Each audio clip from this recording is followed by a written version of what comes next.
Si tu as été en relation amoureuse et relation intime avec quelqu'un, quand tu es en relation amoureuse, pas forcément vous soyez marié hein, ou doté, parce que vous allez penser non, vous avez eu des liens intimes et qu'après la personne ne vit plus aujourd'hui, tu n'es pas en sécurité. Je vais t'expliquer pourquoi.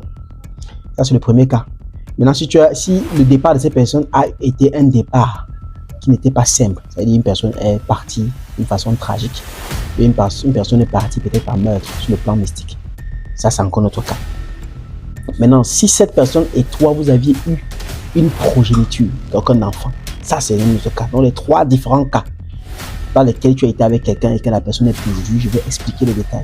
Le premier détail d'abord, c'est quoi? C'est que si tu as été avec une personne et que tu as eu des liens intimes et qu'aujourd'hui la personne ne vit plus, qu'est-ce qu'il faut faire? Ou qu'est-ce que cela joue sur toi? Alors, en ce moment-là, tu as un lien d'esprit de mort qui te suit. Là, tu restes lié avec quelqu'un qui partage notre monde, qui ne reçoit plus les mêmes vibrations que toi et ne vibre plus à la même fréquence que toi. Cependant, vu que la personne n'est plus, sa vibration devient plus élevée et plus forte que la tienne. Donc, il est probable que la personne te tire vers elle d'une façon inconsciente. Tu vas être donc quelqu'un qui rate beaucoup d'accidents, tu vas être quelqu'un qui fait beaucoup de cauchemars et dont ta vie devient une vie stagnante. Parce qu'en fait, à partir de ce moment-là, vu qu'il y a deux formes d'existence, il y a l'existence physique et l'existence métaphysique, ce qu'on dit encore spirituelle. Quand donc la personne avec qui tu as été lié dans les deux formes d'existence, sur le plan physique, sur le plan spirituel, n'est plus sur le plan physique, ça fait que la vie physique que tu mènes devient une vie lamentable, une vie farde, parce que l'esprit domine sur la chair. À ce moment-là, la personne te tire vers elle inconsciemment. Donc tout ce que tu feras encore sur terre ne marchera plus comme cela se doit, jusqu'à ce que tu vas faire le rituel qu'il faut pour te délier de la personne afin de commencer encore à évoluer. Sinon vraiment, c'est une grosse malédiction d'y vivre. Deuxième cas, si maintenant la personne est encore partie d'une façon tragique, c'est-à-dire que la personne avec qui tu as eu un lien intime est partie tragiquement. Donc toi-même tu es conscient que ce départ n'est pas un départ simple. Il y avait une complication derrière. Là encore, c'est beaucoup plus pire. Ça peut s'étendre même d'une façon rapide. Ici, on ne parle pas que de malédiction. On parle vraiment d'un vrai danger. Oui, parce que ici, le danger vient du fait que, vu qu'on a pu avoir cette personne d'une façon négative, maléfique, toi, tu peux être une cible potentielle directement. Parce que les gens qui l'ont eu, ils veulent fouiller tes alentours et voir les personnes auxquelles il était connecté. Tu seras donc l'une des premières personnes qui vont directement prendre après. Ça peut aussi être que la personne avant de partir jamais avait mis ton nom dans cette histoire, si c'était lui qui était le coupable. Donc tu seras donc la prochaine. Ici, il y a aussi un travail urgent. Là, on parle maintenant de sorcellerie. Mais sur le cas grave, parce que le mystique est que la personne ne vit plus. Le troisième cas maintenant, si la personne avec laquelle tu as eu une relation intime, c'est pas une relation intime, voilà, que vous soyez marié ou pas, doté ou pas, relation intime, et que vous avez eu un enfant, maintenant, là, c'est grave parce que ça ne s'arrête plus sur toi. Non seulement cet esprit te tire, mais tire aussi l'enfant qui est là. Beaucoup plus même l'enfant. Cet enfant sera toujours malade tout le temps. Cet enfant aura quelque chose qui est un peu diminué en lui. Cet enfant sera déséquilibré parce que la présence physique de son paternel ou de sa maternelle qui n'est plus là aujourd'hui, qui influençait sur son équilibre et qui est parti, n'est plus. Donc l'enfant se retrouve déséquilibré et diminué. Donc il faut rétablir l'ordre et couper les liens permettre à ce que l'enfant évolue.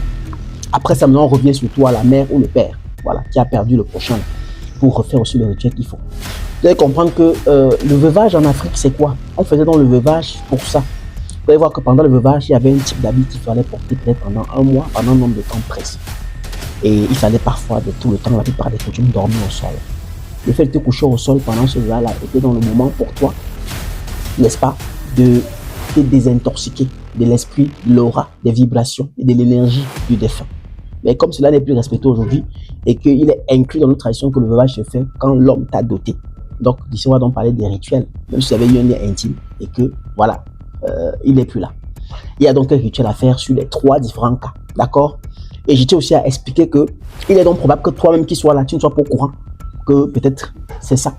C'est les gens qui ont eu des relations intimes, les gens là ne vivent plus. Ils ne sont même pas au courant que j'avais eu à avoir une relation intime avec la personne plus grande sur lui. Ça peut être un acte inconscient qui s'est fait dans ta vie que tu n'aimes pas pourquoi. Dans ce cas, je précise souvent donc à n'importe qui de quand même faire ces rituels-là pour pas que peut-être tu as eu le lien avec la personne et puis que tu n'es même pas au courant. C'est ça qui peut être aujourd'hui le centre du blocage dans ta vie.